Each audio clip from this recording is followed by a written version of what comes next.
উখিয়ার Kutupalong Rohingya camp থেকে মোহাম্মদ আলমের ছেলে রিজওয়ান নামের এক কিশোর গত ২২ দিন ধরে নিখোঁজ রয়েছে। যদি কোনো হৃদয়বান ব্যক্তি এই ছেলেটির সন্ধান পেয়ে থাকেন তাহলে 0187444144840 অথবা 01834374794 এই নাম্বারে যোগাযোগ করে দিলে উপযুক্ত পুরস্কৃত করা হবে বলে জানিয়েছেন নিখোঁজ রিজওয়ানের মা রেহানা।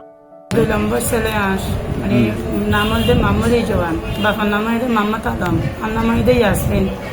মানে মনে করো আর মাথাতে একটা হালকা সমস্যা, এমন সমস্যার কারণে মানে কি ফুয়া বাইরে খেলাধুলা করতে গিয়ে এরপরে আর ফুয়া ঘরের মাঝে নোয়ানোর পরে এখন আয় বহুত কিছু তোয়াই আর নফানোর পরে মানে আর ফুয়া পাইছো হন্নত আছে ইয়ানিকে আমি অনুরাধ খোঁজ খবর লইতে চাই, যদি জানি পারেন বলে আর নম্বর যোগাযোগ করে পারিবেন।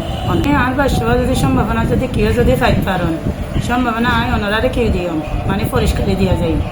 Cox TV news desk.